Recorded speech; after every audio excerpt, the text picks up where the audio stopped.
নৌকা ছাড়া কিসের ভোট, জামায়াত রাজাকার, বিএনপি চোর। সিরাজগঞ্জে অভিনব প্রতিবাদ নৌকার ভোটারের। নির্বাচনে জিতলে ভারতের সঙ্গে সুসম্পর্ককে অগ্রাধিকার দেবে জামায়াত। এতক্ষণ শুনছিলেন সংবাদ শিরোনাম, এখন থাকছে বিস্তারিত। নৌকা ছাড়া ভোট নয়, সিরাজগঞ্জে অভিনব প্রতিবাদ, নির্বাচনী রাজনীতিতে নতুন বিতর্ক। বাংলাদেশের রাজনীতি আবারও উত্তপ্ত হয়ে উঠেছে নির্বাচনের প্রাক্কালে। সিরাজগঞ্জে একদল ভোটার রাস্তায় নেমে অভিনব প্রতিবাদ জানানোর পর সামাজিক যোগাযোগ মাধ্যমে শুরু হয়েছে তীব্র আলোচনা। তাদের স্লোগান, ব্যানার এবং অবস্থান স্পষ্ট করে দিয়েছে নির্বাচনের গ্রহণযোগ্যতা ও রাজনৈতিক অংশগ্রহণ নিয়ে দেশের একাংশে গভীর হতাশা তৈরি হয়েছে। এই প্রতিবাদ কেবল একটি এলাকার ঘটনা নয়, বরং এটি বৃহত্তর রাজনৈতিক বাস্তবতার প্রতিফলন। দেশের অন্যতম বড় রাজনৈতিক শক্তি নির্বাচনের বাইরে থাকলে ভোটারদের মনস্তত্ত্ব কিভাবে বদলে যায় সেটির একটি বাস্তব উদাহরণ হিসেবে দেখছেন বিশ্লেষকেরা। নির্বাচনের আগে উত্তেজনার আবহ। সিরাজগঞ্জের ঘটনার পর রাজনৈতিক অঙ্গনে নতুন করে প্রশ্ন উঠেছে। অনেকেই বলছেন বাংলাদেশের নির্বাচনী রাজনীতি ঐতিহাসিকভাবে প্রতিদ্বন্দ্বিতামূলক। বড় রাজনৈতিক শক্তিগুলোর মধ্যে ভারসাম্য না থাকলে ভোটারদের আগ্রহ কমে যায় এবং রাজনৈতিক উত্তেজনা বেড়ে যায়। স্থানীয় পর্যায়ে দেখা গেছে প্রতিবাদকারীরা নিজেদের পরিচয় দিয়েছেন নৌকার ভোটার হিসেবে। তাদের বক্তব্য ছিল তাদের রাজনৈতিক পছন্দের প্রতীক নির্বাচনের বাইরে থাকলে তারা ভোটে অংশ নেবেন না। এই অবস্থানকে কেউ দেখছেন গণতান্ত্রিক প্রতিবাদ হিসেবে, আবার কেউ বলছেন এটি রাজনৈতিক বিভাজনকে আরও বাড়িয়ে দিতে পারে। রাজনৈতিক প্রতিদ্বন্দ্বিতা ও জনমত। বাংলাদেশের রাজনীতিতে দীর্ঘদিন ধরেই প্রধান দুটি ধারার মধ্যে প্রতিদ্বন্দ্বিতা রয়েছে। একটি অংশ মনে করে নির্বাচনে সব বড় দল অংশ না নিলে রাজনৈতিক ভারসাম্য নষ্ট হয়। অন্যদিকে আরেকটি অংশ মনে করে রাজনৈতিক সংস্কার ছাড়া নির্বাচন সুষ্ঠু হতে পারে না। সিরাজগঞ্জের প্রতিবাদ সেই পুরনো বিতর্ককেই আবার সামনে নিয়ে এসেছে। সামাজিক মাধ্যমে ভাইরাল হওয়া ভিডিওগুলোতে দেখা গেছে প্রতিবাদকারীরা আবেগপূর্ণ ভাষায় নিজেদের অবস্থান তুলে ধরছেন। তবে বিশ্লেষকের মতে আবেগপ্রবণ স্লোগান রাজনৈতিক বাস্তবতার জটিলতা পুরোপুরি তুলে ধরতে পারে না। নির্বাচনী রাজনীতির সংকট। বাংলাদেশের ইতিহাসে বহুবার এমন পরিস্থিতি তৈরি হয়েছে যখন কোনো বড় দল নির্বাচনে অংশ নেয়নি বা বিতর্কিত পরিস্থিতি সৃষ্টি হয়েছে। প্রতিবারই প্রশ্ন উঠেছে নির্বাচন কতটা অংশগ্রহণমূলক ছিল। রাজনৈতিক পর্যবেক্ষকদের মতে ভোটারদের একটি বড় অংশ যদি মনে করে তাদের পছন্দের প্রতিনিধিত্ব নেই, তাহলে নির্বাচন প্রক্রিয়া নিয়ে সন্দেহ তৈরি হওয়া স্বাভাবিক। সিরাজগঞ্জের ঘটনাকে তারা সেই বৃহত্তর অসন্তোষের প্রতিফলন বলেই মনে করছেন। মাঠের পর্যায়ের বাস্তবতা।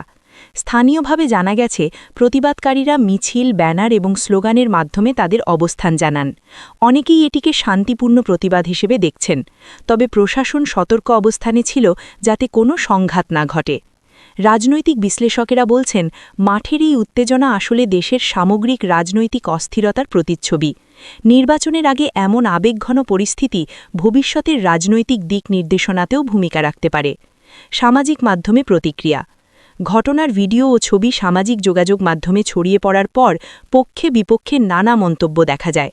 কেউ প্রতিবাদকারীদের সমর্থন জানিয়ে বলেছেন এটি গণতান্ত্রিক অধিকার, আবার কেউ বলেছেন এই ধরনের স্লোগান রাজনৈতিক বিভাজনকে আরও গভীর করতে পারে।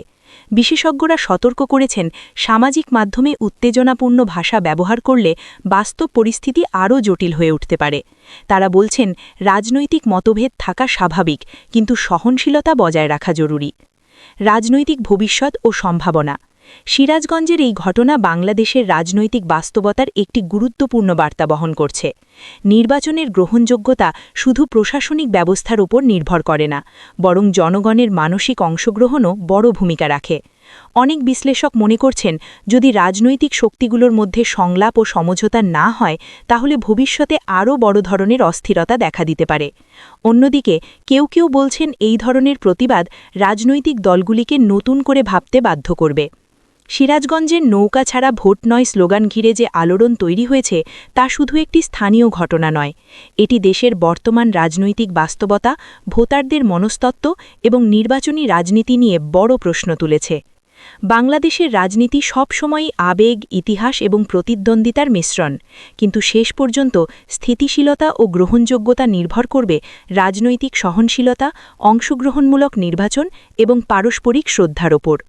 ত্রয়োদশ জাতীয় সংসদ নির্বাচনে জয়ী হয়ে ক্ষমতায় যাওয়ার সুযোগ পেলে ভারতের সঙ্গে সুসম্পর্ক বজায় রাখাকে অগ্রাধিকার দেবে বাংলাদেশ জামায়াতে ইসলামী। ভারতীয় সংবাদ মাধ্যম এনডিটিভিকে দেওয়া এক সাক্ষাৎকারে এ তথ্য জানিয়েছেন দলটির আমির ডাক্তার শফিকুর রহমান। সেই সঙ্গে তিনি বলেছেন, বাংলাদেশের প্রত্যেক নাগরিকের মর্যাদা সমান এবং এখানে সংখ্যালঘু বলে কোনো কিছু নেই। ক্ষমতায় গেলে ভারতে সফরের ব্যাপারে আগ্রহ প্রকাশ করেছেন তিনি। এনডিটিভিকে জামায়াতের আমির বলেছেন, ভারত আমাদের নিকটতম প্রতিবেশী। আমরা ভারতের সঙ্গে সুসম্পর্ক বজায় রাখতে চাই এবং এটাকে আমরা অগ্রাধিকার দিচ্ছি। শিক্ষার্থী জনতার অভ্যুত্থানে ২০২৪ সালের ৫ আগস্ট আওয়ামী লীগ সরকারের পতনের ১৬ মাস অতিক্রান্ত হওয়ার পর ভোট হচ্ছে বাংলাদেশে।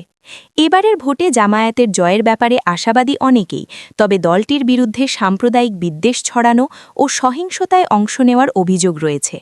এ সংক্রান্ত এক প্রশ্নের উত্তরে এনডিটিভিকে জামায়াতের আমির বলেন, বাংলাদেশে প্রত্যেক নাগরিকের মর্যাদা সমান বলে আমরা মনে করি। প্রত্যেকেই প্রথম শ্রেণীর নাগরিক। আমরা কখনো শুধু ধর্মবিশ্বাসজনিত কারণে সংখ্যাগুরু কিংবা সংখ্যালঘু ধারণাকে প্রশ্রয় দিই না। ভারতে সফরের ব্যাপারে তিনি বলেন, ভারতে সফরের ব্যাপারে আমার কোনো দ্বিধা কিংবা বাধা নেই। নির্বাচন শেষ হোক, তারপর আমি এই ব্যাপারে সিদ্ধান্ত নেব।